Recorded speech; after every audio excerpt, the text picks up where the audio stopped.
Existem dois tipos de cidades no mundo.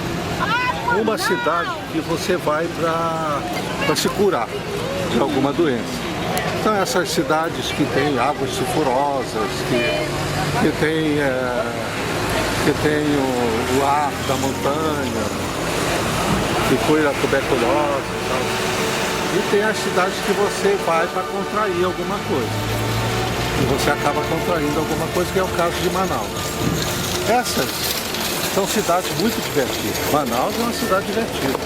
Quem gosta de festa, tem festa 30 dias por mês, 24 horas por dia, né?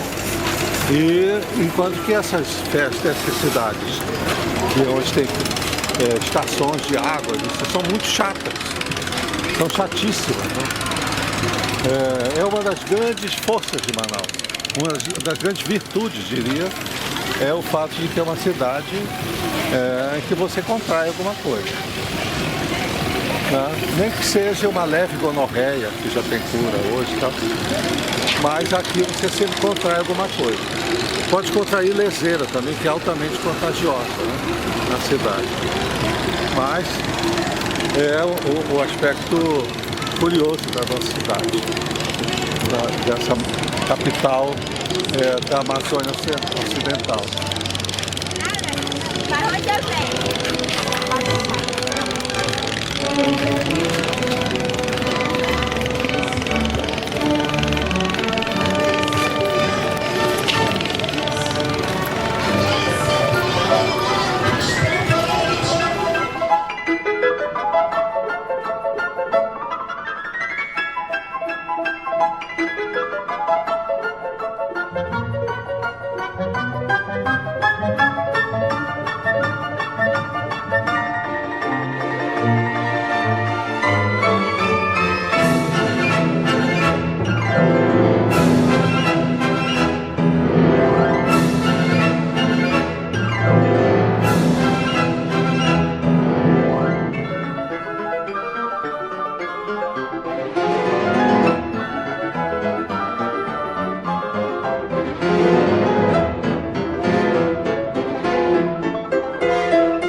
Se você pegar ali, eu mesmo não me lembro de todos os livros que eu editei, que eu escrevi e publiquei, Sérgio. Oi? Me lembro de alguns.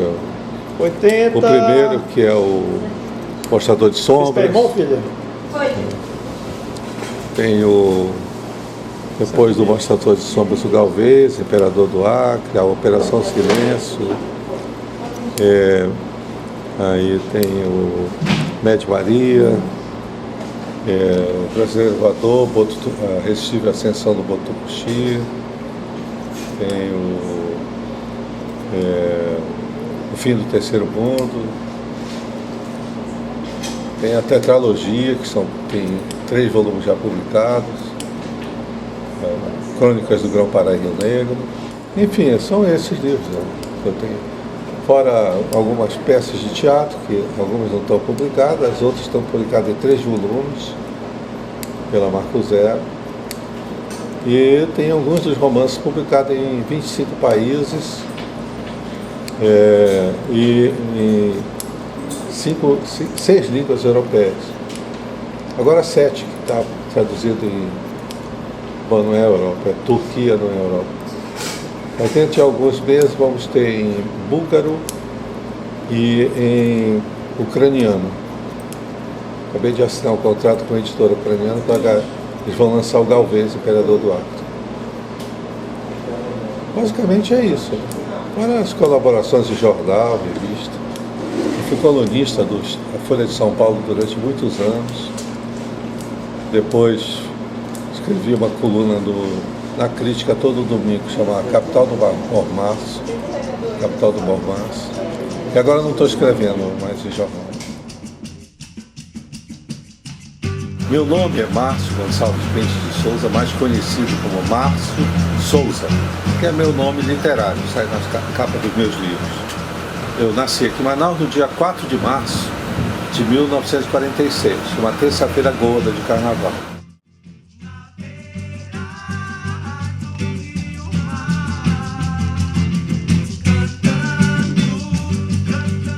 Filho, pai e mãe judeus, e minha mãe judeus sefaraditas.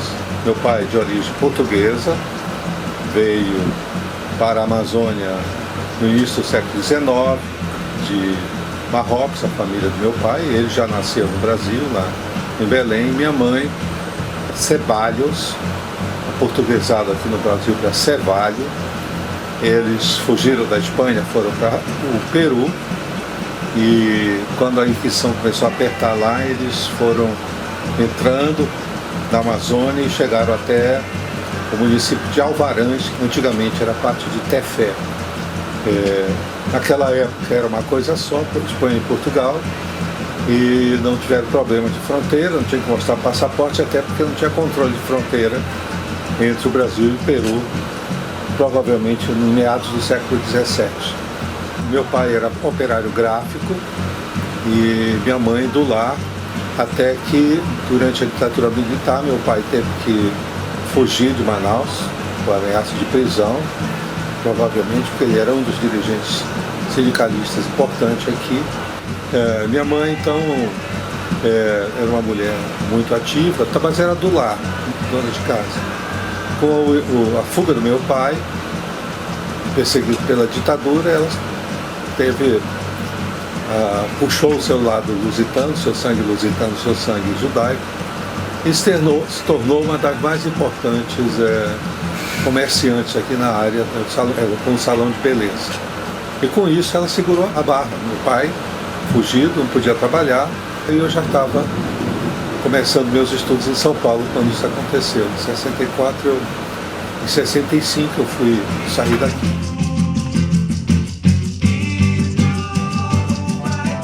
Pois bem, a minha formação, em 1965 eu fui para Brasília e entrei na Universidade de Brasília porque era a universidade revolucionária do Darcy Ribeiro.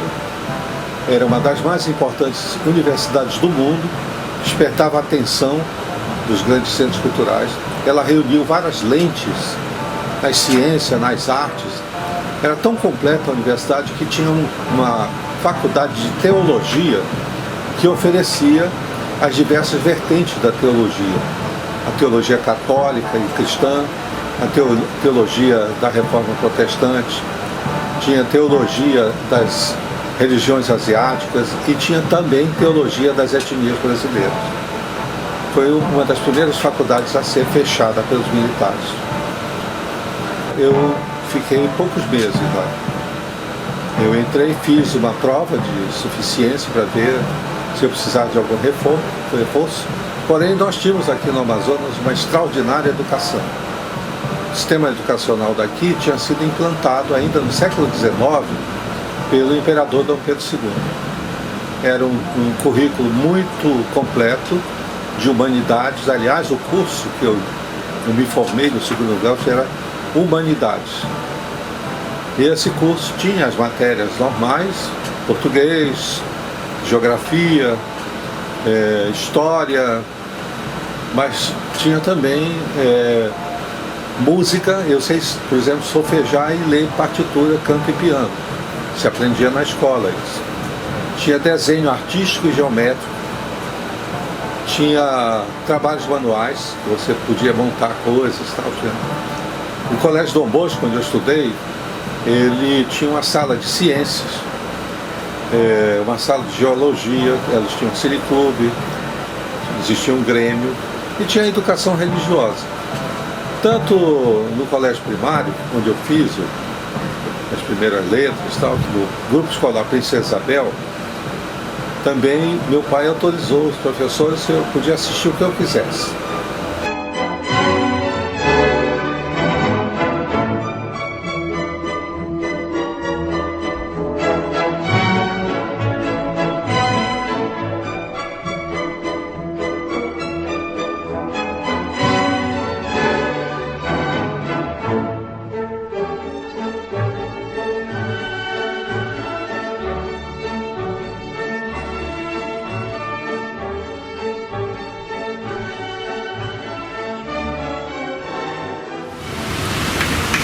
as edições do governo do Estado do Amazonas, que o Arthur Reis criou, né, que recriou, porque já tinha, né, nos outros governos, no interior do século XIX tinha, o governo editava, inclusive editou a obra restante do Terreiro Aranha, uma edição do governo do Estado do Amazonas. Eu tenho essa primeira edição, por sinal não é meu, é do Elson, tem que devolver para ele. E aí, eu estava trabalhando de tudo, garçom, o que tivesse. Ela levantar dinheiro para ir embora para Brasília. Acabei indo para São Paulo. Um dia o doutor Djalma ficou sabendo o que estava fazendo, aí ela me chamou e disse, mas isso não é trabalho para você, vou ver o que eu faço. Aí fui em casa, ligaram lá, me chamando para o Palácio Rio Negro. Que eu fosse lá falar com o Zé Cidade de Oliveira. E fui lá, depois do almoço, deu um tempo, 2 horas, saí para lá. Cheguei lá no palácio, perguntei pelo Zé Cidade. Ele disse, olha, ele não vem aqui não, ele está expediente num bar, não sei aonde. Era verdade, ele não ia nem para o jornal. E aí, eu fui lá no bar, falei com ele, ele disse, o professor quer, tu quer sim e tal. Vai lá, fale com a fulana, tal, que é chefe de gabinete dele, que ela vai mandar a documentação, eu que tenho que assinar e mandar para o Diário Oficial, que você vai trabalhar comigo no DITPEA. Eu disse, mas o que é que eu vou fazer? Nós precisamos de uma pessoa que leia os livros no original, acompanhe, não é para fazer revisão que nós já temos. O Arthur Ingraça é o revisor. Está em boas mãos.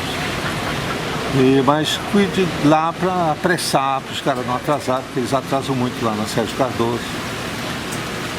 Tá bom. A edição do Estado do Amazonas, que editou mais de 150 livros, eu não fiquei o tempo todo.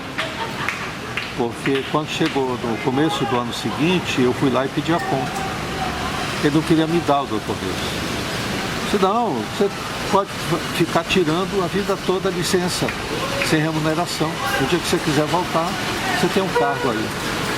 Eu disse, não, doutor, eu não pretendo ser funcionário público. E aí, tá bom, eu faço. O Colégio Dom Bosco e o Colégio Estadual, Pedro II aqui, eram colégios de primeira categoria. Tanto que eu fui embora, não pude completar o curso em Brasília, porque eu cheguei lá em junho de 65. Por 2 meses eles fecharam a universidade e demitiram todos os professores, 380 professores. Entre esses professores, gente sem qualificação nenhuma, como Cláudio Santoro, Salmeron, um dos maiores físicos que o Brasil já produziu, de categoria internacional, e outras sumidades, como o professor Eduardo Galvão. Eu vendo a situação e li no jornal que a Embaixada da Polônia, comemorando o primeiro milênio da sua capital, Varsóvia, estava oferecendo bolsas para estudantes brasileiros estudarem lá. E tinha a bolsa para estudar cinema em Lodz, que era uma maravilha, que ainda é hoje, mas que nós nos encantávamos, quem gostava de cinema, de ver os filmes poloneses produzidos no estúdio de Lodz. A qualidade artística e técnica que tinha e tem até hoje. Fiz a prova, passei, teria que ficar 6 meses aprendendo polonês e depois então iria para estudar na Escola de Cinema de Lodz. Fui falar contente, todo feliz para o meu professor de antropologia, o professor Eduardo Galvão, e ele disse, você não deve ir não, porque não se sabe quando essa ditadura vai acabar, e na graduação, em geral, você faz no seu país, porque quando faz graduação em outro país, você deixa de ser nativo do seu país. Então, se você for para lá fazer a graduação em cinema, você vai se tornar um especialista em cinema polonês, e não mais um brasileiro. Meu conselho é que você não vá, termine sua graduação, vá fazer a sua graduação em outra universidade e depois vá para o país que você quiser. Aí isso, mas acabou a universidade, professor. O senhor mesmo foi demitido. Ele falou, mas na falta da Universidade de Brasília, hoje a melhor universidade da América do Sul é a Universidade de São Paulo, a USP. Te aconselho a pegar um ônibus e ir embora, já, porque as inscrições para o vestibular acaba agora no fim do mês. Isso era no mês de agosto. E eu não estava querendo muito, mas ele gostava muito de mim, ele já faleceu. Ele ligou para o Dr. Djalma Batista, que era amigo dele, sabendo que o Dr. Djalma era amigo do meu pai. E falou com o Dr. Djalma. E o Dr. Djalma então me convenceu a ir para São Paulo, conforme meu pai queria, já tinha me dito. Peguei um ônibus, fui para São Paulo, não conhecia nada de São Paulo. Fui para até a Rua Maria Antônia, caminhando da rodoviária até lá com uma bolsazinha, uma malazinha. Naquela época as malas não tinham rodas, tinham que carregar mesmo. Mas não estava muito pesado, porque não tinha muita coisa. Lá eu me inscrevi para Ciências Sociais, na Faculdade de Filosofia, Ciências e Letras, que ficava no prédio da Rua Maria Antônia. Por isso era famosa a Maria Antônia, o grande centro de saber e cultura do Brasil, que foi destruída e incendiada pelos esbirros da ditadura e os fascistas da Escola Mackenzie. Lá eu me graduei em Ciências Sociais. A universidade era tão importante, mas o ensino que eu tive aqui em Manaus foi também importante. Porque lá me perguntaram que cursinho eu tinha feito, eu não sabia o que era cursinho. E esse rapaz, esse colega, que estava na fila também para se matricular, virou para mim e disse: então você não vai passar se não fez cursinho. Eu fui ver o que era o cursinho e achei que os paulistas estavam doidos, porque na hora que eu cheguei o professor estava dando uma aula sobre o Celso Furtado, que eu já tinha aprendido no Colégio Dom Bosco. Eu disse: bom, eles estão repetindo o segundo grau aqui, o último ano, eu não vou, eu já fiz isso, então eu vou aproveitar de ver tudo quanto é teatro, cinema, museu, tudo que eu puder ver de São Paulo, porque se eu não passar, eu volto para Manaus, mas já ganhei. Se não, melhor ainda que eu vou ver tudo de novo. Muito bem, eu passei e os amazonenses não fizeram feio. A faculdade ela tinha 30 vagas para 1.800 candidatos. O meu colega, filho do Dr. Djalma, o Djalma Limões Batista, cineasta, tirou em segundo lugar e eu tirei em sexto lugar. E foi a minha experiência de vida mais extraordinária dentro de uma faculdade. Ter o privilégio de ser aluno da Universidade de São Paulo. Então, a partir desse período, eu vivi 8 anos em São Paulo. Casei pela primeira vez com uma paulista, Ana Lúcia. Até que, como eu militava contra a ditadura, acabei preso várias vezes. A terceira vez, quando me soltaram, ia acontecer o meu julgamento no Tribunal Militar lá de São Paulo. E eu não tinha mais emprego, porque onde eu entrava o SNE lá mandaram me demitir. E aí meu pai disse: olha, vem para Manaus, que aqui pelo menos você não vai passar fome, porque tem comida aqui em casa. Com isso eu deixei São Paulo, fiquei 10 anos aqui em Manaus, e aqui eu me tornei escritor.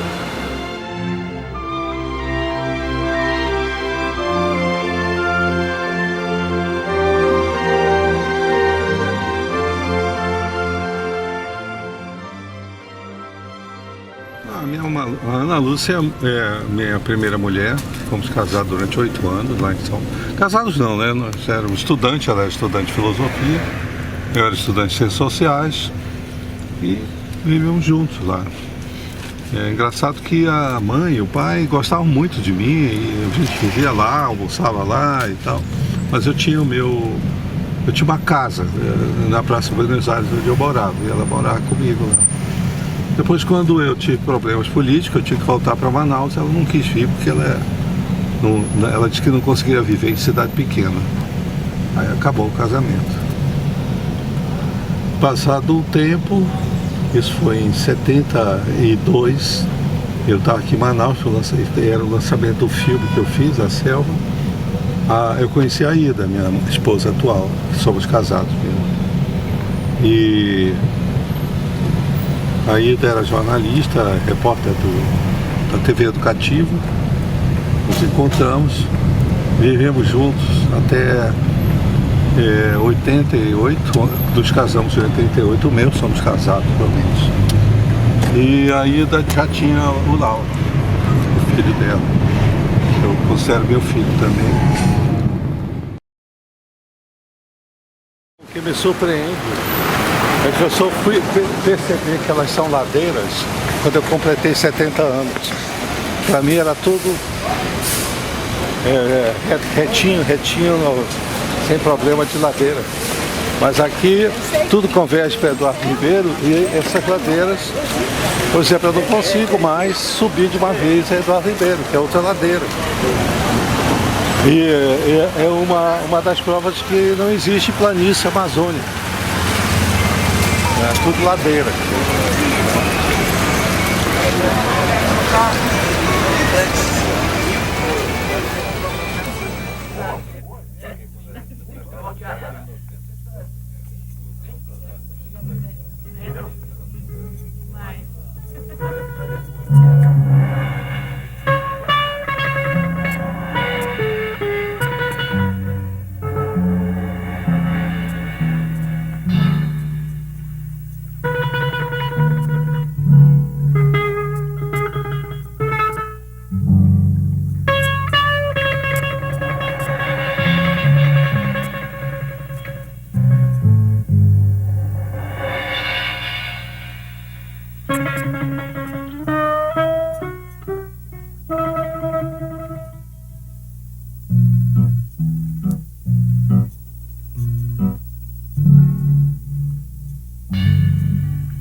Inicialmente eu queria fazer cinema, cheguei a fazer um filme de longa-metragem, A Selva, rodado aqui em Manaus, com uma equipe profissional que veio de São Paulo.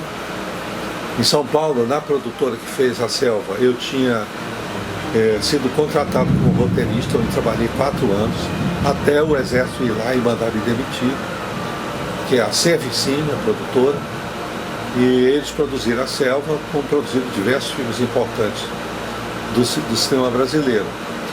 Mas eu percebi que o cinema ele intensificava as crises que uma peça de teatro estendia por meses. Além do mais, o que eu gostava era de escrever o roteiro e não a complicação de uma produção.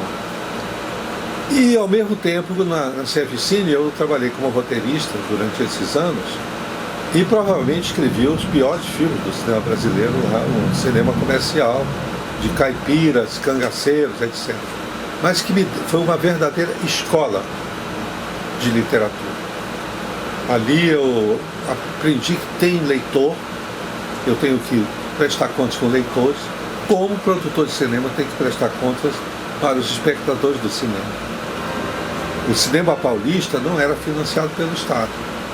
Na época já tinha Embrafilmes, mas ela só atendia os cariocas. São Paulo tinha que investir dinheiro mesmo. Os filmes que eu escrevi, um deles, Luar do Sertão, foi o segundo a bilheteria de 1977.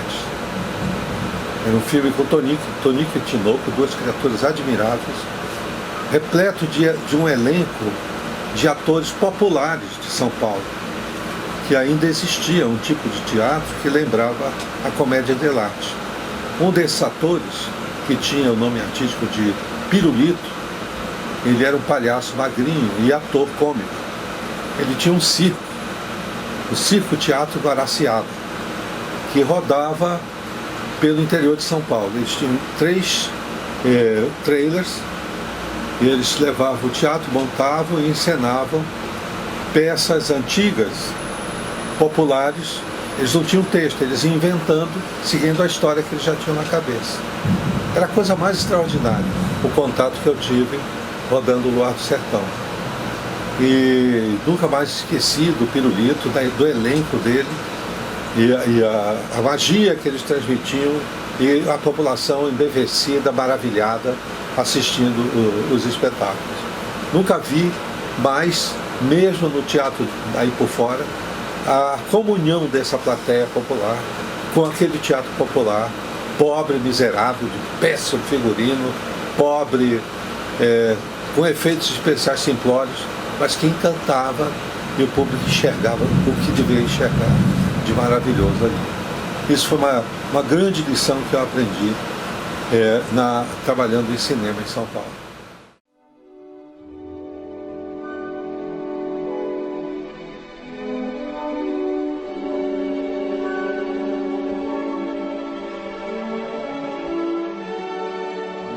Olha, eu estou terminando, eu tive uns problemas com a estrutura do Derrota, o último volume da tetralogia, né?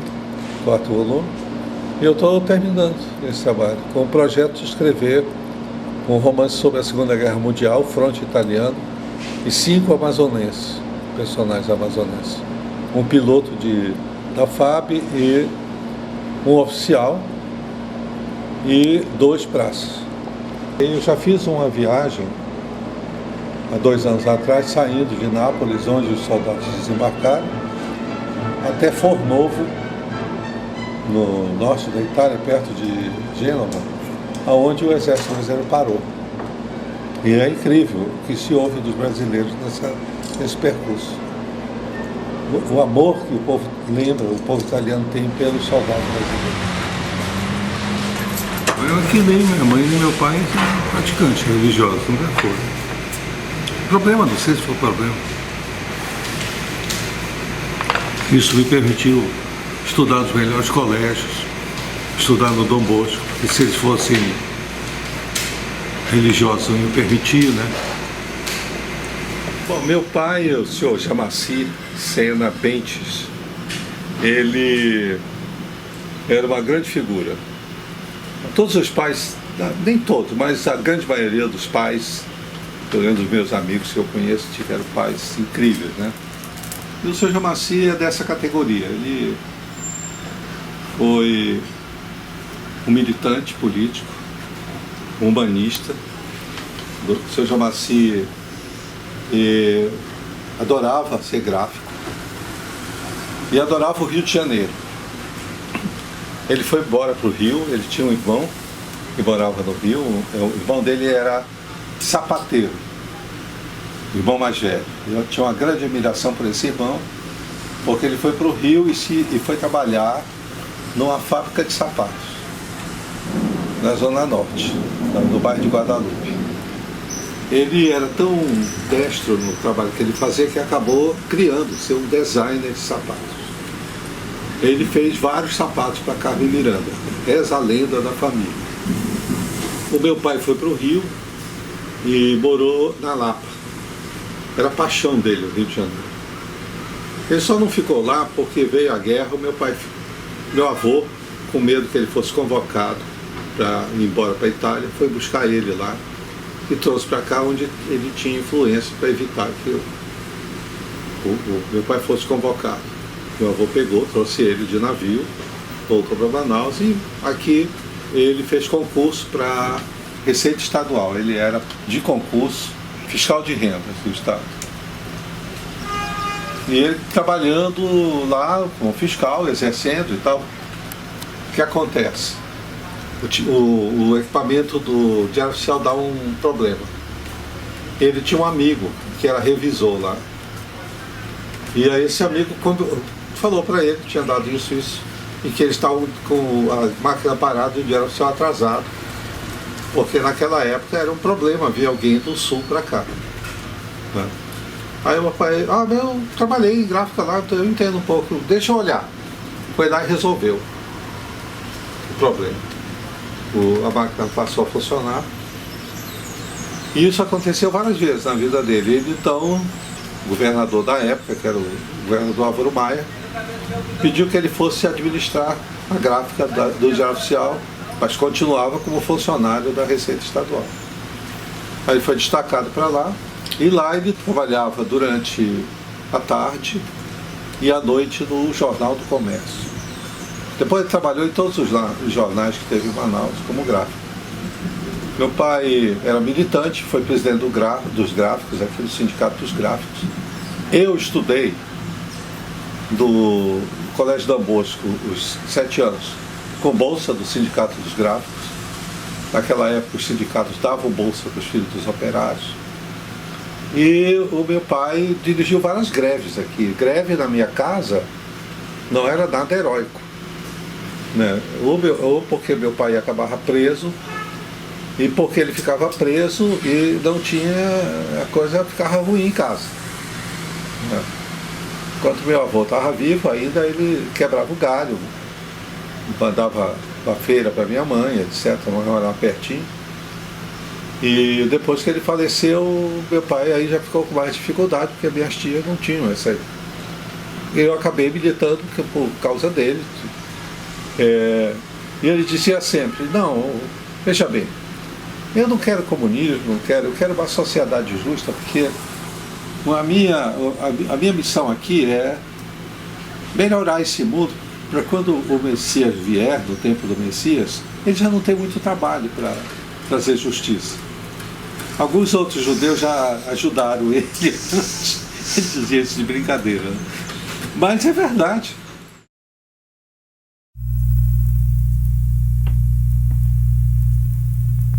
Estavas dormindo? Não, E então? nenhuma certeza. O Agapito prometeu-me. Disse que não ia esquecer. Só promessas. Os empregos cada vez mais difíceis. Não sei onde vamos parar. A borracha cada vez cai de preço. Se não quiseres, paciência. Onde come um, comem dois. Mas o que é? Voltando aqui para Manaus, eu fiz a selva. Depois que montei, voltei para Manaus. E quando estava aqui, o meu advogado, ele ligou para o meu pai, lá de São Paulo, avisando que ia ter o julgamento e que eu ia ser condenado a 8 anos de prisão, como fui condenado pelo Tribunal Militar. Mas o meu pai, muito experiente, disse: você vai sair do Brasil. Naquela época, o passaporte era dado pela Polícia Marítima e Aérea dos Estados. Então, meu pai foi lá, ele tinha amizade em todo lugar, pegou o passaporte para mim. E eu disse: eu vou para Paris. Eu falei: não, você não vai para Paris, não. Se você for para Paris, você vai se misturar com aqueles subversivos que já estão lá, e aí você não vai voltar nunca mais para cá, porque sabe lá quando essa ditadura vai acabar. Você vai para Nova York, onde o comunista não vai. E você vai ficar com colegas meus, aos cuidados de colegas meus, gráficos e operários como eu. E de fato, fiquei morando 1 ano e meio até ser absolvido em Brasília por um amigo do meu pai, o Schultz, que era um amante do Brasil, casado com uma moça de Itacoatiara. A família dela trabalhava na área de madeira e o pai dele também. Depois foram embora para os Estados Unidos e lá eles se estabeleceram. Ele foi trabalhar como gráfico, ele era funcionário da Casa da Moeda americana.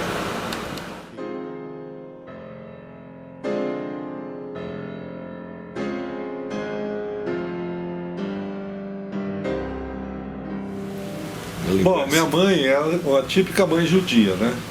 Os filhos eram os melhores que podia existir. Né? As mães judias são famosas, né?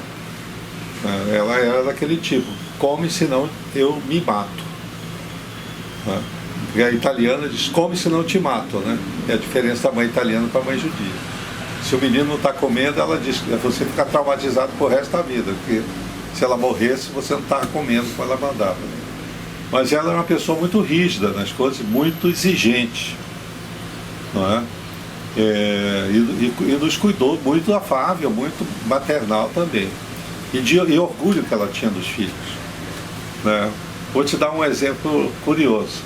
Quando eu escrevi o livro Entre Moisés e Macunaíma, que é a história do Brasil judaico, eu e o Moacir Clia, que esteja acolhido nos braços de Abraão, nós fizemos um lançamento na Hebraica do Rio de Janeiro. Eu mandei buscar a Dona América, a mamãe, para participar desse lançamento. E a Hebraica é um local tão bonito lá em Botafogo. A Hebraica é sefaradita, não é askenazi. Muitas mães lá, e a mamãe ficou numa roda de mães. E aí eu fui para lá assinar, palestrar, eu e os cria, falamos. Quando acabou, eu voltei lá para a mesa e me sentei. O que é que a minha mãe estava falando? Que eu era muito importante. Era tão importante que quando eu fui preso, eu fui torturado pelos melhores torturadores que tinha. Né? Ela não podia ser torturada com qualquer... Pois bem, ela falando, e as outras mães entendendo perfeitamente o que ela estava dizendo, que eram todas mães judias, né? Com o seu amor irrestrito pelo filho. Né? E minha mãe era assim, tudo pelos filhos. Né?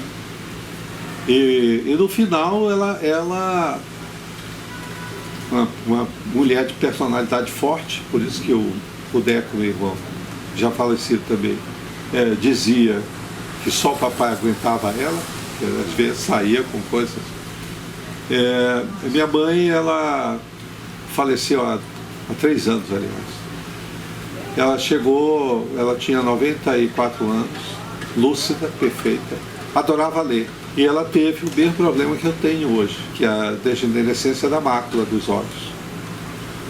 Ou seja, herdei dela. Ela, em vez de me deixar de herança assim, um seringalzinho do tamanho da Bélgica, sabe, no Alto Solimão, então eu herdei dela a degenerescência da mácula.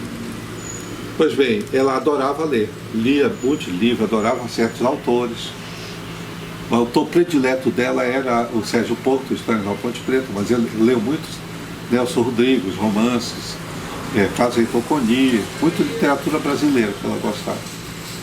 E aí, com a idade, ela não tinha cura na época, a cura para estabelecer, não tem cura ainda hoje, mas tem tratamento para estacionar, para não deixar evoluir.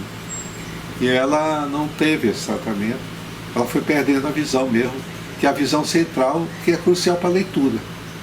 Né? E aí ela não podia mais ler o jornal, ela lia todos os jornais de Manaus inteiros, e as revistas, Veja, Isto É, as revistas de fofoca, ela não ficava lendo. E aí, o que aconteceu? Ela não podia mais ler, aí a cuidadora dela resolveu ler. Só que ela não era leitora, ela se irritava do jeito que ela lia. Isso fez com que ela não deixou mais a moça ler. E aí ela foi entrando em depressão. Quando chegou no fim de semana, que ela morreu, na sexta-feira ela chamou o meu irmão, a Messi, e disse: você calcula, faz as contas para mandar embora a minha empregada já na segunda-feira, porque eu não vou estar mais aqui na segunda-feira.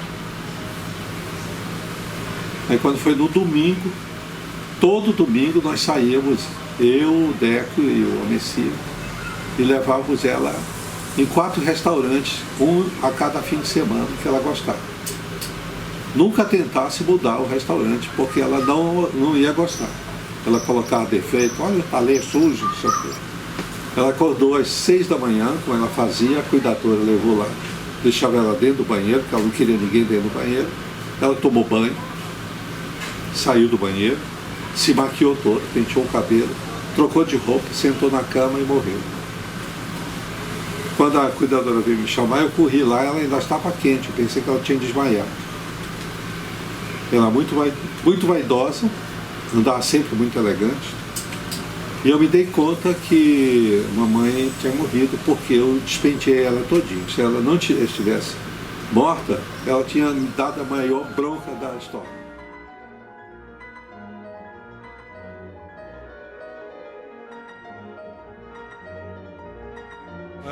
Meus irmãos, nós éramos 3, sempre muito unidos, sempre fomos.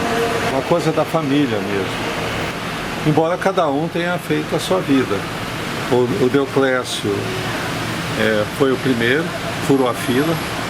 O direito era meu de ir primeiro, como o mais velho. Ele era do meio. Mas, infelizmente, o Deoclésio sofreu um câncer muito difícil de curar, que é um tipo de leucemia non-Hodgkin. A médica aqui, ele elogiou muito o Hospital do Câncer, que ele se tratou 5 anos lá. Chegou a dar alta e voltou. Houve uma remissão. A médica disse que só tinha um tratamento, que era aquele que ela estava aplicando. Quando ele voltou lá com a metástase, a volta da doença, ela insistiu nisso. Eu não achei estranho só ter um procedimento. Eu tenho aqui, entre minha biblioteca, um manual de doenças, publicado pela Clínica Mayo, que é um hospital importante lá nos Estados Unidos. É claro que ele ensina como curar o câncer. É para teu filho engolir um botão, como proceder para essas coisas. Está com febre, quais são os sintomas, coisa doméstica. Mas tem um glossário no final e sites sobre essas doenças mais graves, que você se informa. E aí eu procurei pelo nome da doença, nome científico, e indicou que tinha 6 procedimentos diferentes. Quem tratava disso era minha sobrinha, filha do meu irmão. Ela era muito ciosa de fazer isso e tal, não me metia. Eu morria de vontade, não me metia e tal. Mas eu liguei para ela, ela foi lá, ela é procuradora do estado, então a médica ouviu, né? E aí ela falou, ela disse, é verdade, mas eu só conheço esse e um outro, mas não sou eu que faria, teria que mudar de médico. Nesse momento, um médico amigo meu, o Jefferson Resini, me disse que tinha uma nova terapia francesa que estava entrando no Brasil e estava dando resultados de curas assim impressionantes.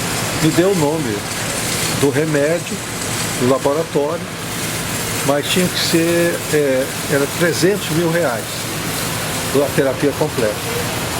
Nós não tínhamos esse dinheiro. Eu não tinha, o Deco não tinha, o Alessi não tinha. Então, ficamos sem saber o que fazer. Teve uma solenidade na academia, na hora do café lá atrás, Robério Braga, que gostava muito do Deco, tinha feito várias coisas quando ele era do sindicato, tá? Me perguntou como estava o estado de saúde dele, eu contei. E aí ele disse, você tem o nome aí do remédio? Eu não tenho, mas eu te telefono amanhã. Aí deu o nome do remédio, o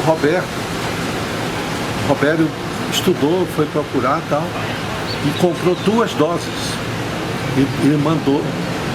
Não foi preciso fazer licitação porque tinha um representante aqui e era vendedor único e tal, enfim, era remédio. Eu sei que ele conseguiu comprar, só que levava 1 mês para chegar. 1 mês é muito tempo para um doente que estava praticamente terminal.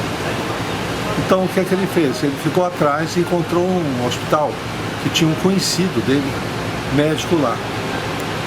E aí ele falou para esse médico, disse, pode deixar, eu vou falar com o diretor do hospital. Aí o diretor disse, eu mando, diga para o diretor do hospital do câncer do Amazonas me mandar uma carta pessoal dele, pedindo as doses que ele quer, dizendo que quando chegar ele repõe, que eu mando imediatamente. Aí a minha sobrinha foi lá, o filho da puta do médico disse que não podia fazer não, porque o Ministério Público ia em cima dele, não era assim que se fazia e tal. Resultado, quando chegou legalmente, chegou no dia que o Deoclésio morreu. A nossa sorte é que salvou 2 doentes que estavam com o mesmo problema. Curou os 2 doentes. Mas o Deco tinha maior esperança de superar isso, não queria morrer, pois.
teatro, eu vim rodar a Selva, aqui, eu fazer o filme, e fui assistir o Marinheiro, direção do Ednei Zancotti. E nesse momento, assisti também o Funeral do Grande Porto. O diretor e fundador, junto com o Aldísio Filgueiras, o Nelson Menão, estava indo embora de Manaus. Justamente por isso, o Ednei estava dirigindo o espetáculo que ia estrear logo a seguir, que era a peça O Marinheiro, do Fernando Pessoa. E eu fui convidado pelo Stanley, que era o produtor, e era ator também, para dirigir um musical chamado Espinhos do Coração, que teria o elenco dos atores, atrizes e o grupo Agente, que era uma banda de música popular brasileira animada pelo Aldísio. E então esse foi o meu início. E foi um grande sucesso. Mas eu voltei para São Paulo para voltar o filme A Selva, que eu tinha rodado aqui. E aí quando eu voltei, novamente me convidaram e eu entrei para o TESC, que é o Experimental do SESC. Dirigi o primeiro espetáculo foi A Paixão de Angelicaba. E daí para frente ficamos 10 anos, caiu a ditadura, durante toda a ditadura, ficamos dirigindo com problemas, com censura e tudo, mas iam em frente. Quando veio a redemocratização, entrou na direção do SESC, um empresário mais à direita do que os próprios militares, e ele acabou com o grupo. Aí eu fui embora de Manaus, morei 25 anos no Rio de Janeiro, saí do Rio, fui para os Estados Unidos, algumas vezes fui para os Estados Unidos, morando no Rio. No começo do século XXI, o meu amigo Roberto Tados, que era o presidente da Federação do Comércio aqui no Amazonas, me convidou para voltar, recriar o TESC. E aí voltei, eu dei aula em Austin, no Texas, durante um ano. Quando acabou meu curso, não assinei outro contrato e voltei para cá para atender o convite do meu amigo. Durou 10 anos, exatamente. Em 2013, a crise econômica abateu o grupo, não tinha mais dinheiro, a arrecadação caindo violentamente aqui do SESC, do FEComércio. E agora estou aqui na eleição, o Arthur Vigílio Neto, que é também meu amigo de infância, me convidou para... Ele queria que eu fosse ser o secretário de Cultura, mas eu não aceitei não tenho mais paciência. Mas aceitei dirigir o conselho. Aí o conselho é muito mais leve, mas consegui pôr em prática algumas coisas que estavam lá há muitos anos.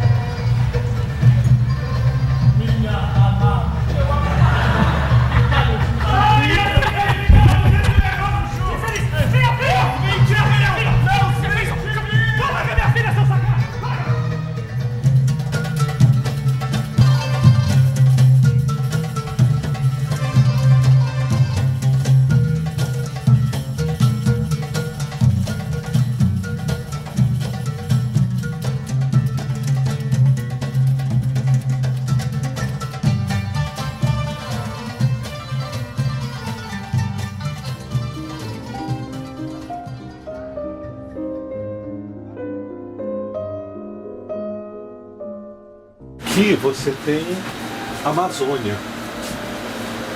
E tudo é Amazônia, e aqui esses dois é teatro. Mas também tinha teatro aqui, aí Amazônia de novo, até lá em cima.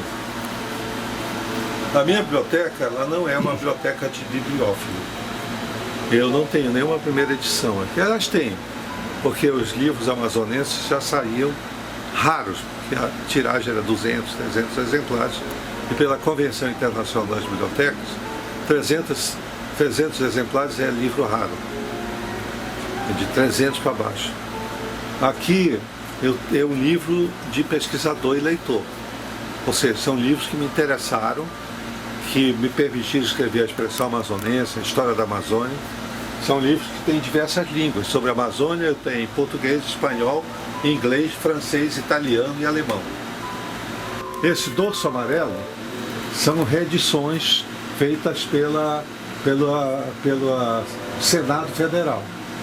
Também aqui são livros raríssimos sobre a Amazônia, mas aqui já está numa edição atual, moderna, na ortografia.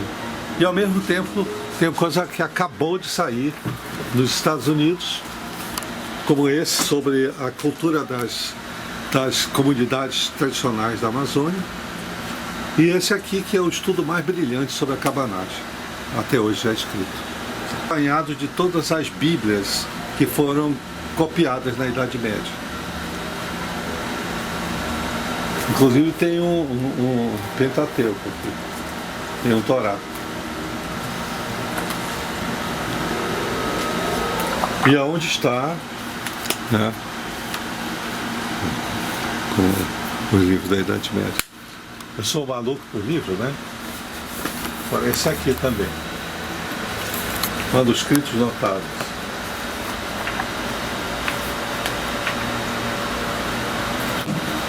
Então, tem aqui a versão que eu usei para fazer a peça As Mil e Uma Noites, que é a versão síria, que é a mais antiga e mais autêntica.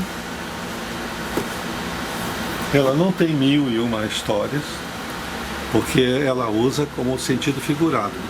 Muitas histórias, 1001 noites, muitas noites. E ela é a mais fiel. Ela não tem Simbal Marujo, não tem Aladim, a Lâmpada Maravilhosa, que foi escrito pelo francês, que traduziu a primeira tradução para o francês, no século XVIII. Ficou tão encantado que ele escreveu, traduziu para o árabe e anexou na coleção. E também os egípcios e os hindus incluíram Simbal Marujo, o ciclo, que é um romance separado da literatura árabe. Então os sírios são os mais autênticos. Foi a primeira edição. Isso aqui, na edição que o Napoleão roubou do Pachá egípcio, está lá na Biblioteca Nacional. Eu fui ver e eles foram muito gentis e me mostraram. Belíssimas. Ele é um rolo, né? E fica dentro de um material que vai girando as páginas. Os dois repositórios do rolo, 2 cilindros grandes de metal, cravejado de pedras preciosas. Então quando vira a manivela, cai direitinho numa página, tudo em árabe. E mostraram também para mim lá na Biblioteca Nacional de Paris um catálogo que dizia o que tinha na versão síria. E portanto aquela era a mais autêntica, porque tinha tudo que estava no catálogo persa do século X, um século depois da compilação ter sido feita. Se foi pela Sherazade ou não, não importa, mas Sherazade é a nossa madrinha. Até porque ela teve o crítico mais feroz que tem. Se ele não gostasse, ela ia ser morta. Aliás, a literatura seria muito melhor se a gente tivesse críticos assim. Você tem cada colega meu que merecia a morte mesmo. Né? Quando eu era adolescente, vi Manaus é uma cidade muito isolada e tal. Tinha 2 maneiras, na minha geração, minhas colegas, de escapar. Era a literatura e o cinema. E eu li sempre de uma maneira muito organizada. Li muita coisa de literatura brasileira, do Dom Bosco. Meu professor era uma pessoa que gostava de ler, ela empolgava a gente. Li muita coisa do Machado de Assis, Eça de Queiroz, Euclides da Cunha, Joaquim Manuel de Macedo, várias coisas da literatura brasileira. E depois eu fui caminhando assim, lendo por ordem, às vezes de país. Começava a ler a literatura inglesa. Aí lia lia o Sr. Pickwick, Grandes Esperanças, e ia lendo esses personagens. Depois lia literatura americana, Henry James, Edgar Allan Poe, Herman Melville, Catherine Porter, João dos Passos. A gente lia. Por quê? Porque a biblioteca pública aqui tinha esses livros todos. Não existia a venda. Alguns a gente comprou. Por exemplo, quando saiu Lolita, a gente acompanhava pelos jornais, a gente lia jornais de fora. Correio da Manhã, a gente lia aqui. E aí saía, acabou de sair o Correio da Manhã, anunciava o Vladimir Nabokov, o escândalo e tal. Aí nós pedimos para o seu Carlos, da livraria acadêmica, mandar buscar. E com a gente ele vendia uns 15 exemplares.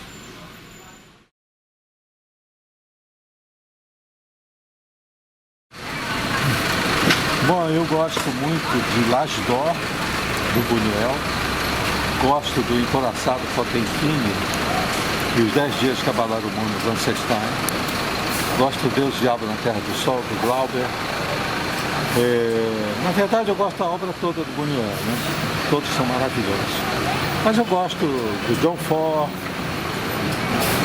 gosto do cinema francês, os autores dos anos 40 também, Julien Duvivier, do Claude Autant-Lara. Eu gosto muito de cinema. Um filme que me impressionou aqui, que eu vi no Cine Guarani, para você ter uma ideia da diversidade de cinema que passava aqui, é um musical, depois eu consegui, com legendas em inglês, chamado Mãe Índia, que era um musical sobre a luta dos camponeses contra os latifundiários numa região da Índia. Um filme colorido, estranhíssimo para nós, mas tão bonito, as músicas estranhas, mas muito, as vozes, o jeito de cantar, a harmonia que tinha, me impressionou muito.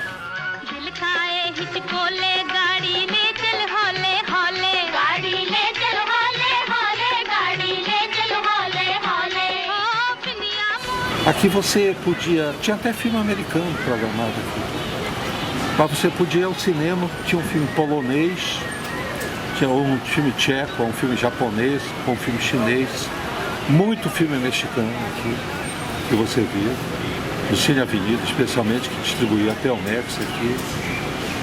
E tudo isso, no caso do Cine Avenida, com os comentários da dona Yaya, amiga do nosso querido Ednei. A dona Yaya, ela te chamava, você vai ver esse filme? É uma miséria, um horror, eu chorei muito. O filme era Vidas Secas, do Espírito Santo. Então ela chorava muito nos dramalhões mexicanos. Aí ela ficava, olha, você vai chorar muito, meu filho, porque é tão triste, tão triste. Eu usei vários lenços. Porque aqui passava era um filme por dia. Se você perdesse, no caso do Odeon, perdeu. Porque passava tudo de uma vez no Politeama e no Odeon. O Fontenelle só tinha esses dois cinemas. Já a Bernardino tinha mais cinema. Se você perdesse aqui, você podia ver no Guarani, no Ideal e no Vitória. Então toda tarde eu ia. Assistia no Odeon na Avenida. Quando perdia, pegava carona com o Dr. Djalma e íamos assistir ou no Educandos ou no São Raimundo. Às vezes a gente perdia um filme da novela Vague. Por exemplo, os 400 Golpes, um dos maiores filmes que eu vi na vida, do Truffaut, eu vi no Vitória. Tinha uma projeção muito boa e tinha público. E tinha crítica de cinema. Eu fui crítico de cinema do Trabalhista e depois do jornal com carteira assinada. Eu recebia salário para isso. Também nós competíamos, quem lia mais, quem conhecia mais, quem chegava com uma novidade. O Renan, a Neide, a Celda, as amigas da Celda lá do Colégio Estadual, que eram amigos do Renan, a Sônia Vieira Alves, a Gilma Batista, a filha mais velha do Dr. Djalma, a Edith também, o Walter Djalma, isso todos eram uma amizade, o Roberto Cané, o Domingos de Masi, que faleceu há 2 semanas atrás. Então, era só conversarmos sobre livros e cinema. Era a nossa conversa. E a leitura, por exemplo, eu estava te falando do Kafka. Lemos tudo que saiu no Brasil na época, traduzido do francês pelo um tradutor chamado Torriere Guimarães. Depois é que saiu uma edição traduzida direto do alemão, que eu não li, Mas disse que tinha algumas coisas lá, mas eu não vou muito nessas preciosidades. E acabei de ler a biografia do Kafka ali, que eu comprei em 3 volumes. São muito importantes. Continuo lendo muito, né? Sempre estou lendo 2 ou 3 livros ao mesmo tempo, há muito tempo. Atualmente leio muito pouca ficção. Leio muito mais teoria, livros teóricos, do que ficção, que eu acho, em geral, muito ruim o que se escreve hoje. A literatura brasileira, então, acho que os últimos são os escritores da minha geração. Lígia Fagundes Telles, Inácio Noela Brandão, Antônio Torres, Ivan Ângelo. Gostava muito do Clarice Lispector, gostava muito do Érico Veríssimo, tanto que é dedicado ao Érico Veríssimo a minha tetralogia. Agora, literatura contemporânea mesmo são raríssimos, escritores que eu consigo ler até o fim. Primeiro que não tem graça nenhuma. São todos fruto de oficina de texto dado por levitadores teóricos, com curso de doutorado e pós-doc, que lê a literatura com olhos de medicina legal. Então é meio complicado hoje a situação. Além disso, a crise de leitura no mundo, especialmente aqui no Brasil. A amazonense não lê já há muito tempo, tanto que as livrarias vão à falência facilmente aqui. Tinha 4 livrarias lá, o Henrique Martins não tem mais nenhuma. As livrarias que nós comprávamos os livros, o Dório Carvalho, por exemplo, o poeta, já foi livreiro aqui, tinha uma livraria de primeira categoria. Mas não suportou. Aliás, nem jornais e revistas estrangeiras chega mais aqui. Se o médico disser, olha, você tem uma doença terminal, a única maneira de se salvar é sair ali numa banca de jornal e comprar uma revista estrangeira. Você vai morrer. Porque não tem mais. Para ter uma ideia, no Jornal do Comércio, o diretor comercial era o Felipe Dal. Éramos amigos desde aquela época, felizmente já faleceu. E era ele que me pagava. Aos sábados eu ia lá para receber, naquela época não tinha cheque, essas coisas. Era o dinheiro vivo no envelope, ele me dava, pedia para me contar, assinava o recibo e pronto. Toda semana, era semanal o pagamento. E foi o Felipe Dal que chegou para mim e disse, Márcio, você não quer viajar, fazer uma viagem? Quero. Rio de Janeiro? Não, para o exterior. Paris, Nova York. Eu falei, Nova York. Tá bom. Vou te arranjar um hotel e tem muita permuta aqui que a dona Lute faz, eu vou fazer uma pra ti. Aí fez uma permuta em Nova York, a primeira vez que eu fui em Nova York. Todo pago pelo jornal. Voltei, fiz várias crônicas dos filmes que eu assisti lá em Nova York. Era Manaus. Você respeitava intelectualmente.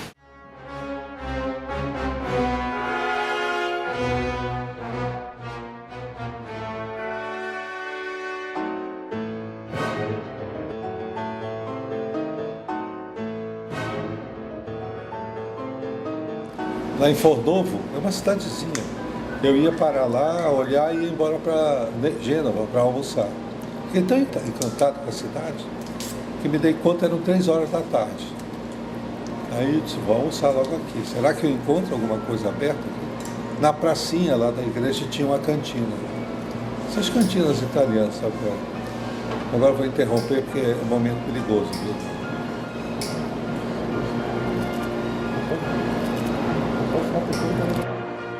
Tem uma mão muito firme, mas, como dizia minha tia velha, vai que o cão atenta. Fica tranquilo.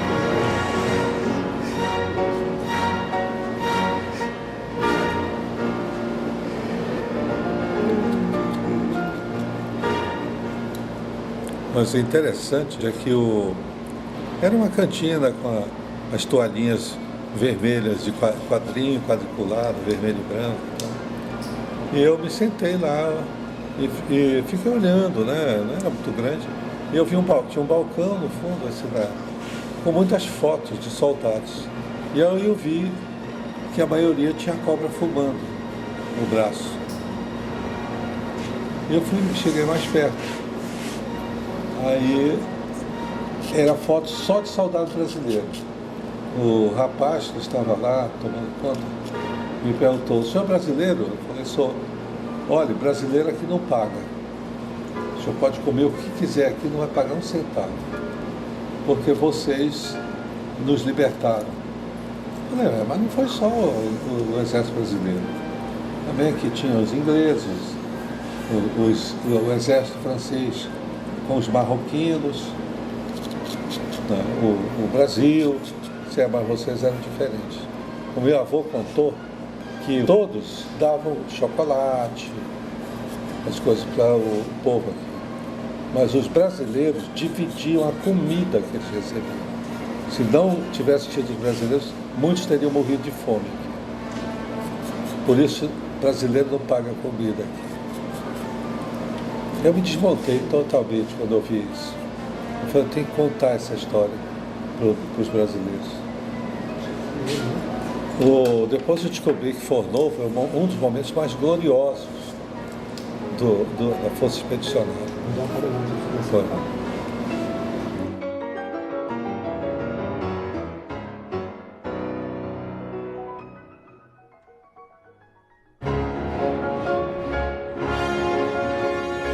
E escrevi A Resistível Ascensão do Bonde Tucuxi. Quando esse livro saiu, eu fui muito ameaçado aqui. Ameaçado, barra pesada mesmo, ameaçado de morte. Aliás, nunca me ameaçaram pessoalmente. Mas a minha mãe ia no banco, aí vinha um cara lá e disse: olha, é o seguinte, teu filho te mancar, porque no dia que o professor Mestre assumir, ele está se arriscando. Aí pegava o meu pai e disse: disse pro teu filho, cuidado, porque uma vez que o Mestre assumir, ele estaciona num lugar que pode estacionar, nós vamos lá multar e arranhar o carro dele. Então, era todo tipo de ameaça. Como eu nunca tive vocação para Chico Mendes, eu me mudei para o Rio de Janeiro. Eu podia, eu era um best-seller internacional, fui morar na Avenida Atlântica, e durante muito tempo, toda manhã eu ia na janela, olhava o Oceano Atlântico e dava gargalhadas pelo que tinha acontecido aqui lá. Morei 22 anos no Rio de Janeiro, no Leme, e lá no Rio eu escrevi o resto da minha obra e fui presidente da Funarte e antes diretor da Biblioteca Nacional do Rio de Janeiro. Duas experiências extraordinárias que eu tive. E depois voltei para cá, para Manaus. No começo, lá foi 2002, o Tados me convidou para refazer o teste, que eu aceitei. Porém, eu vim aqui passar alguns dias e tinha um contrato para ficar um ano no Texas, em Austin, dando aula lá.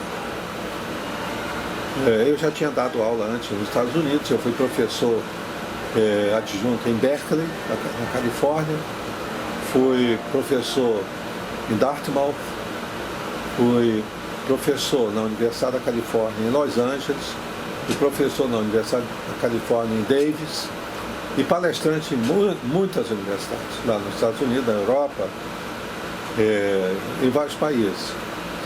E fui dar aula em Austin, até para desencarnar daqui, porque o PT tinha assumido o governo e pôs um sujeito lá na Funarte que ficou catando para provar que eu era ladrão e corrupto. Bom, eu não comprei nenhum apartamento na Vieira Solto, como esse meu sucessor comprou, sendo um figurante da Globo. Mas ele deve ter ganho na loteria, né? Eu sabe, não ganhou, mas não sei. Quem sabe foi no jogo do bicho. Um corrupto, mas o corrupto era eu. Nunca encontrou nada. Tive 2 processos que ele me denunciava ao Tribunal de Contas da União, que chegaram à conclusão que eu não tinha razão. E aí eu resolvi ir embora do Brasil, para não ter mais que ouvir essas coisas.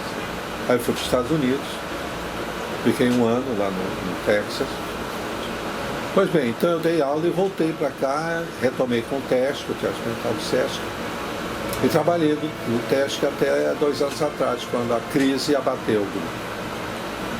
O grupo estava também precisando de uma série de mudanças, não foi possível implementar o que nós tínhamos em mente.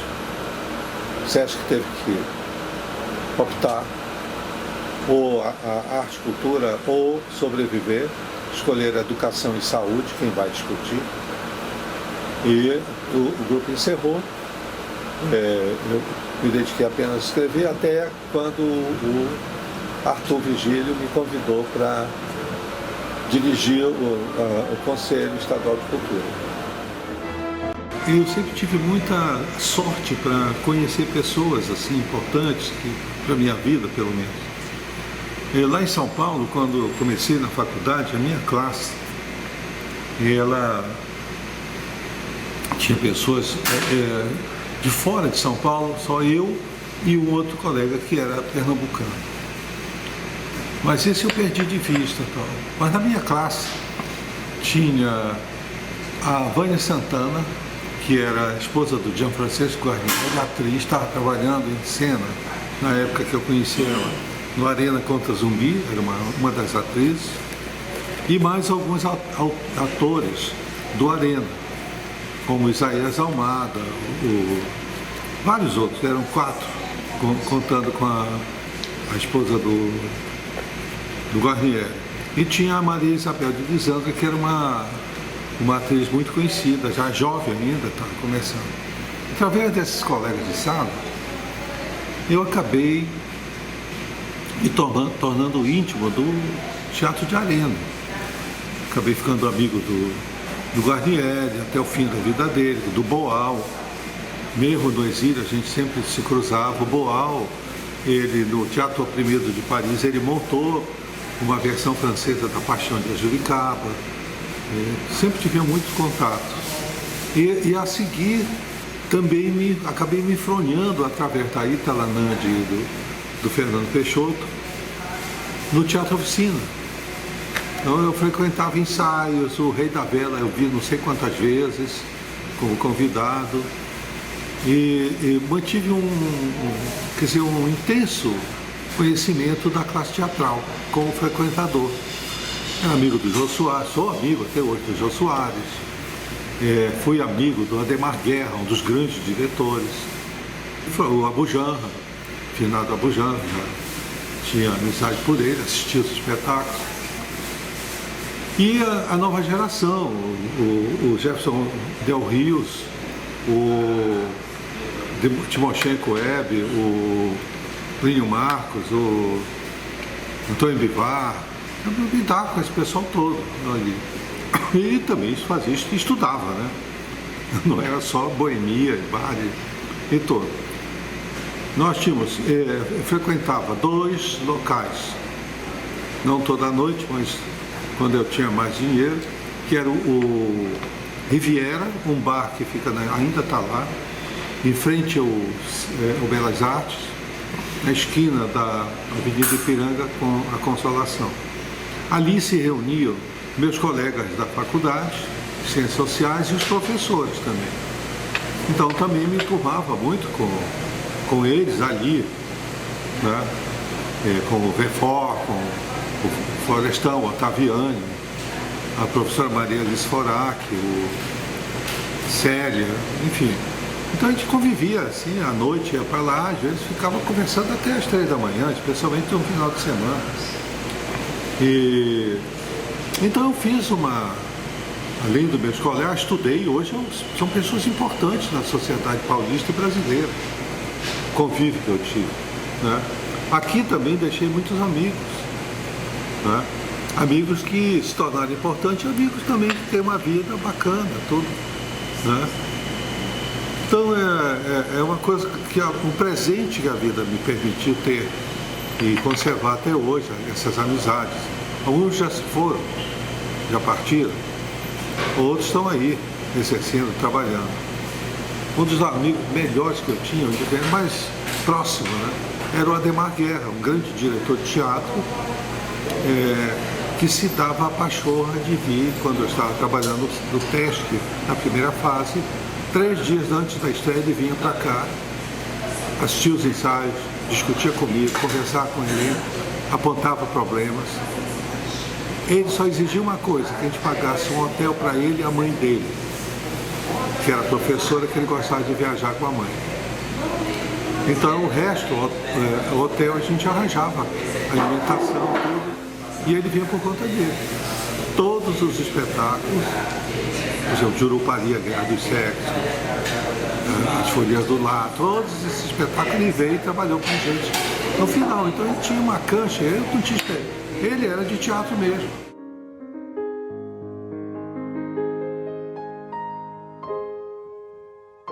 O conselho que eu estou trabalhando agora, ele, ao contrário do que era antes, que era quem indicasse, ele agora é eleito. Os membros do Conselho da Sociedade são eleitos pelos seus pares. O conselheiro de música é eleito pelos músicos. O conselheiro de literatura pelos seus pares de literatura. E as discussões hoje eram sempre direcionadas a viabilizar o projeto da lei, e hoje o Conselho e os seus conselheiros estão ocupados o tempo todo para a liberação dos recursos dos projetos aprovados. Que eles têm que responder a coisas muito simples. Primeiro, é cultura ou não? Porque a lei é de incentivo à cultura e não à educação, que até tem mais dinheiro que a cultura.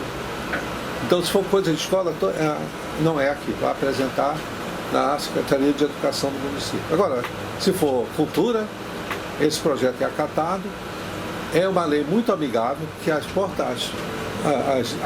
leis de incentivo que existem, elas são leis que elas são concedidas a partir de editais.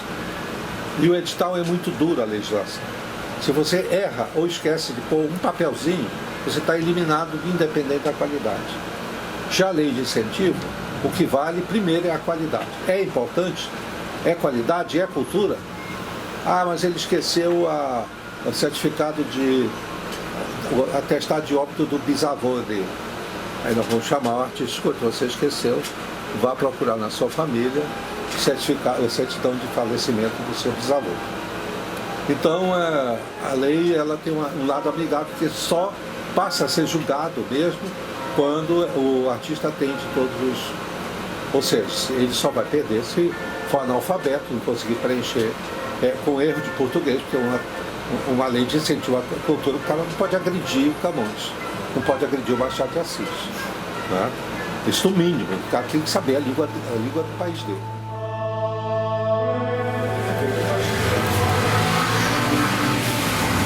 Fonte constante do estudante.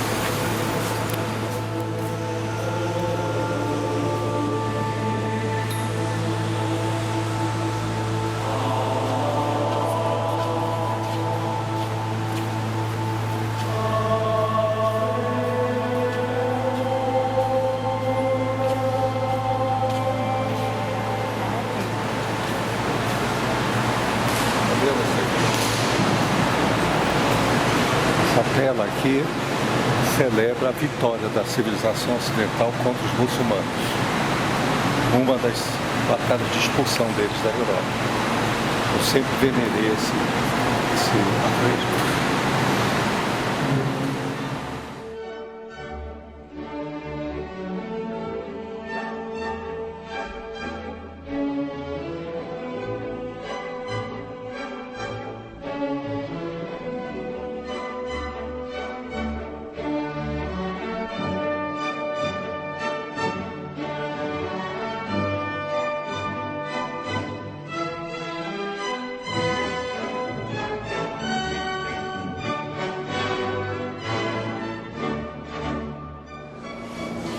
Fornovo, Sérgio, foi onde se dispersou a linha Siegfried, que era a linha de defesa da península da bota italiana do exército nazista.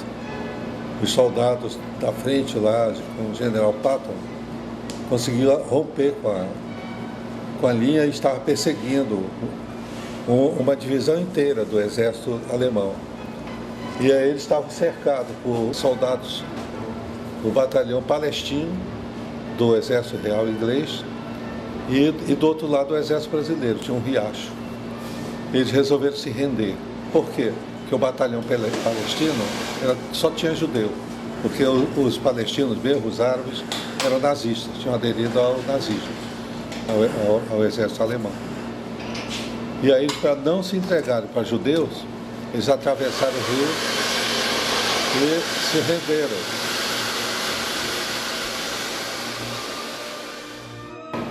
O que é que o exército brasileiro fez?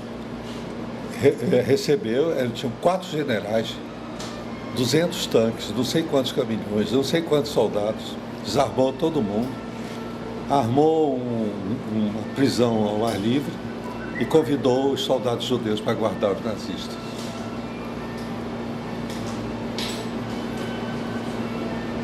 Depois, eles foram deslocados para a fronteira da Itália com a Romênia. Lá era um dos pontos que vinham os refugiados, os sobreviventes do Holocausto, a caminho de Israel. Só que os ingleses faziam eles voltar. Então, o que é que o exército brasileiro fez? Camuflou 2 caminhões do exército, como se fossem caminhões ingleses, atravessava a fronteira da Romênia, pegava esses miseráveis, coitados sobreviventes, caindo de podre, de doença, de maltrato, punha nos caminhões, colocava, tinha oficiais que falavam inglês perfeito, passava pelas barreiras dos ingleses, dava 3 gritos para os caras da barreira, eles batiam o continente, deixavam eles atravessavam a Romênia, o norte da Itália, até o porto de Brindisi, de onde eles pegavam navios para a Terra Santa, para Israel. Mas é isso, aqui as coisas ficaram tão bárbaras e o povo é tão pobre, tão miserável, tão abandonado, que ele não tem ideia dos seus direitos. Tá? Se eles soubessem, os médicos não faziam isso que faz com o povo. Os políticos não faziam isso.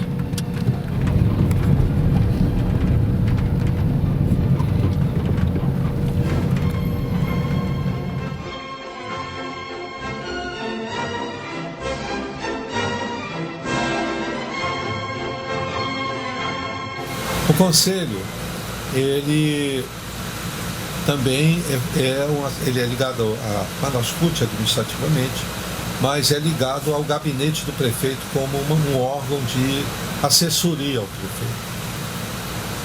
O Conselho dá pareceres sobre leis ligadas à cultura propostas na Câmara dos Vereadores. O prefeito manda para o Conselho ver se está de acordo e tal. E, ao mesmo tempo, realiza seminários debatendo questões de Manaus pelos bairros de Manaus. Este ano nós fizemos, em vários bairros distantes, um debate do que é ser manauara, para mostrar que não tem razão nenhuma de discriminar quem imigrou para cá, porque todos nós somos imigrantes. A não ser as etnias que estão morando aqui há 15 mil anos, todos nós viemos de algum lugar. Há muito tempo ou há pouco tempo, mas todos nós somos manauara. Então essa é, no momento, a minha vida até aqui. Né? E eu gosto muito de Manaus, mas gosto muito do Rio de Janeiro. Como o Brasil está entrando num período sombrio, que a gente não sabe onde vai parar isso, eu estou pensando de passar esta chuva ou essa tempestade, ou para escapar desse bafio imundo que a política brasileira está provocando, no Rio de Janeiro, que é muito mais agradável de sofrer lá do que aqui.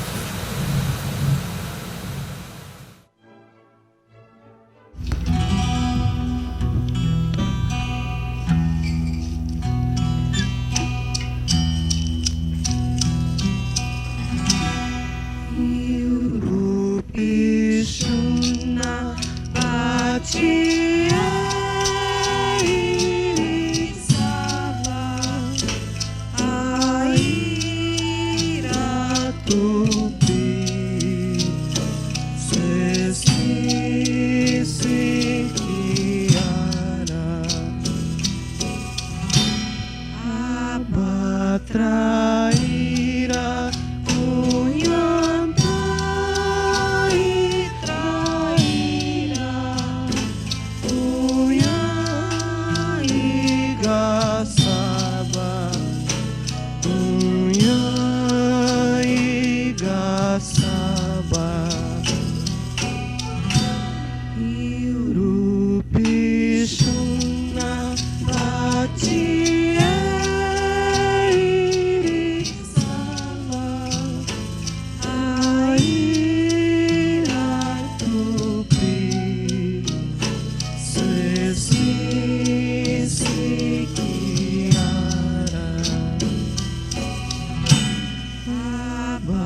traíra, cunhantai, traíra, cunhai, gaçaba, cunhai, gaçaba.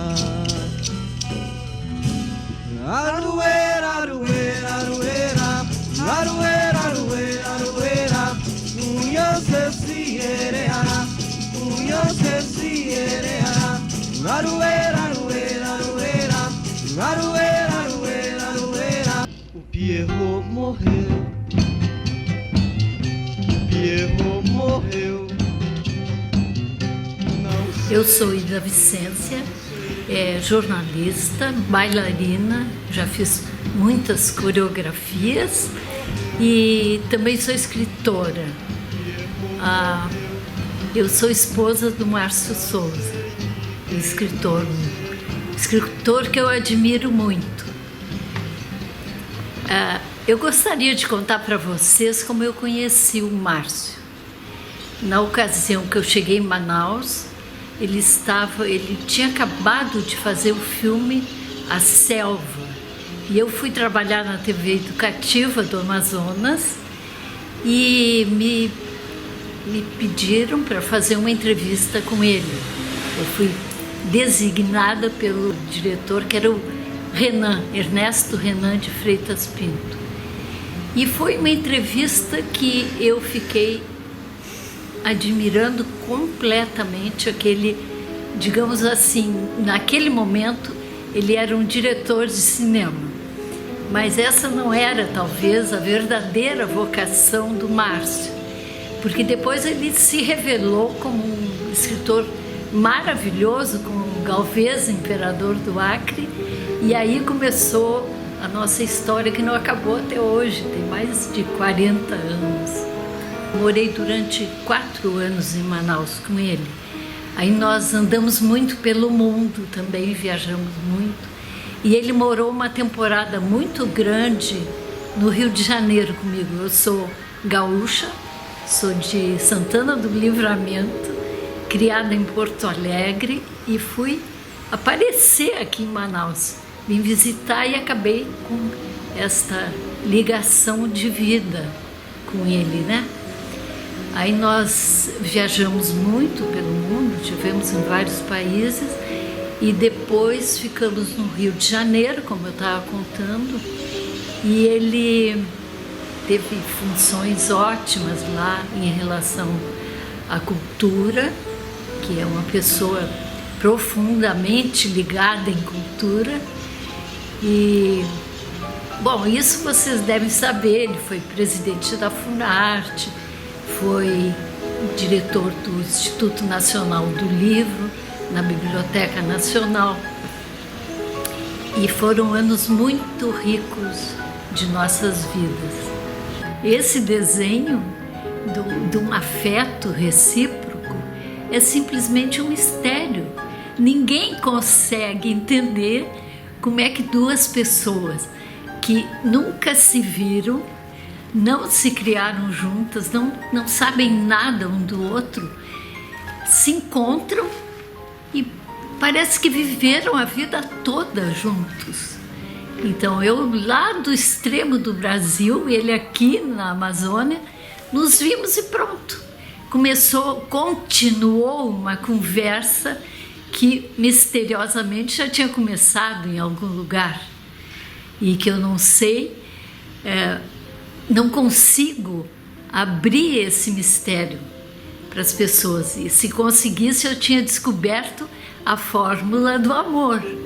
Mas foi o que aconteceu. Nós nos vimos e começamos a nos querer bem, a nos amar, inclusive arrebatadamente, de a gente se sentir só quando estava longe, que isso é uma coisa muito bonita entre um homem e uma mulher, ou um amigo, uma amiga, sentir a presença do outro sempre com a gente. Isso é muito interessante também. Então eu tive que passar algum tempo longe no Rio, porque eu tinha o meu trabalho lá, estava desenvolvendo a minha tese de doutorado, e ele aqui fazendo o trabalho dele, que é belíssimo, né? Sempre voltado à cultura, sempre interessado de uma maneira obsessiva no bem-estar das pessoas. Ele vai, agora que ele está no Centro do Cultural, do Conselho de Cultura da Prefeitura do Amazonas, ele está presidindo, ele vai para os bairros de periferia, eles organizam congressos, demonstrações, peças de teatro, e ele tem o maior prazer em fazer isso e contar para as pessoas o que ele está fazendo. E isso só faz aumentar essa reciprocidade que nós temos, porque eu também sou uma apaixonada pela arte e a gente convive com esse acúmulo de emoções, não é? Que é o grande mistério do encontro.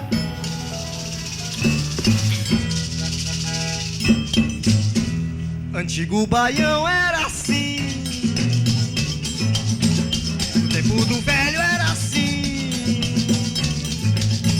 passado perfeito era assim, era pedir ao pai da moça pra poder A cidade ela foi vítima da Zona Franca, viu?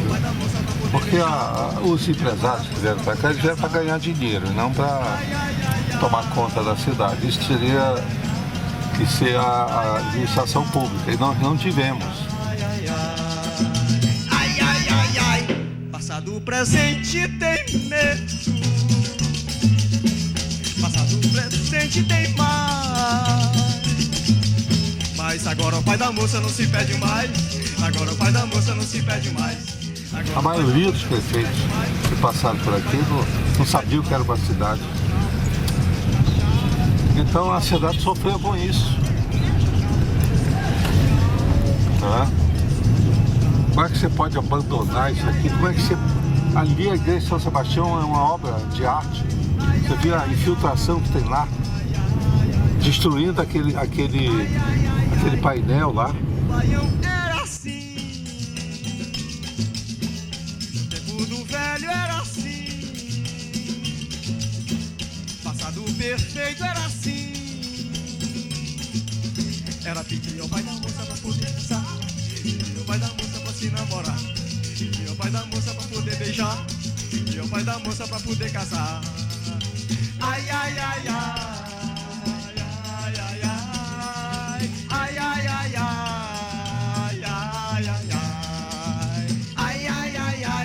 Passado, presente tem medo, presente e passado tem mais, mas agora o pai da moça não se pede mais, agora o pai da moça não se pede mais, agora o pai da moça não se pede mais, mas agora o pai da moça não se pede mais, agora o pai da moça não se pede mais, agora o pai da moça não se pede mais, agora o pai da moça não se pede mais.